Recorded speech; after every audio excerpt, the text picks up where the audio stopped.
Now let's do a few more things here in our CSS. I'm going to create a new comment here that will lay out a section because this is a new page, just like Portfolio. And we'll say page about. There we go.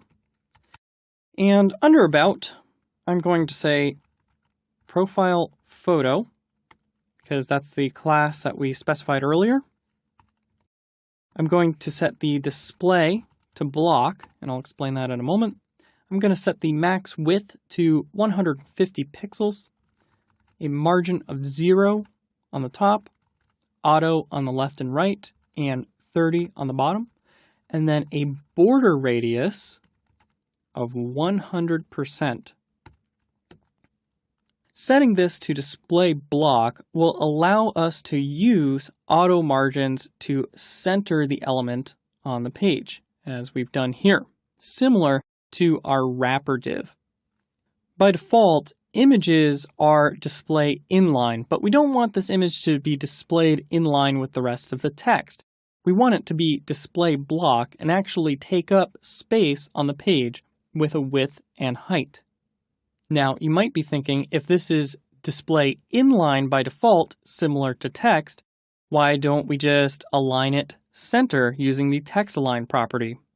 Well, we could try to do that, but that wouldn't give us as much flexibility later on when we build the desktop layout. So we want a little bit more flexibility by setting this to display block and using the margin auto technique to center it on the page.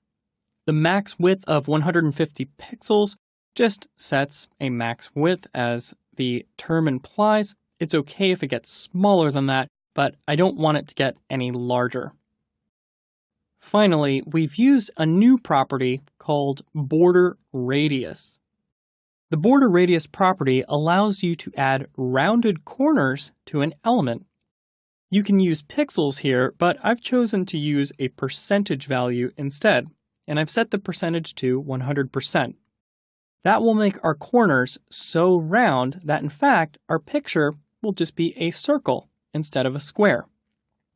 So let's save it, switch over to our browser and refresh the page.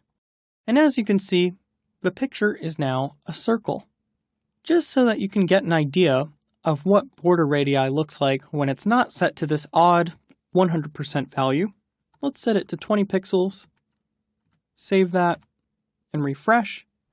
And as you can see, instead of a square image, I have these nice little rounded corners. However, when we set it to that 100% value, the corners just become so wide and rounded that it just becomes a circle. So each of these 4 curves here are actually the corners of the picture. Now, let's add one last piece of styling to this page. I want to style the H3, but I'm not going to put it under the About section. I'm actually going to put it under General Styling because this H3 will be applied to other pages later on. So let's set a margin of 0, 0, 1em, and 0. So the top is 0, the right is 0, the bottom is 1em, and then the left is 0.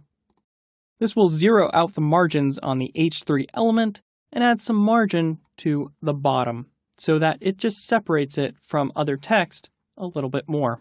So if we switch back and watch this H3 here, you can see that the spacing is just slightly different.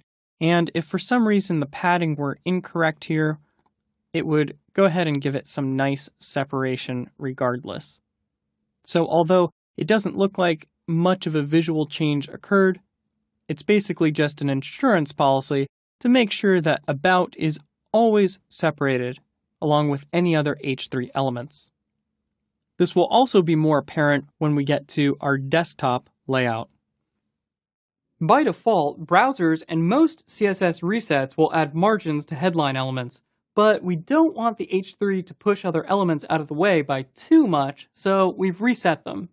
After a quick code challenge, we'll style the contact page.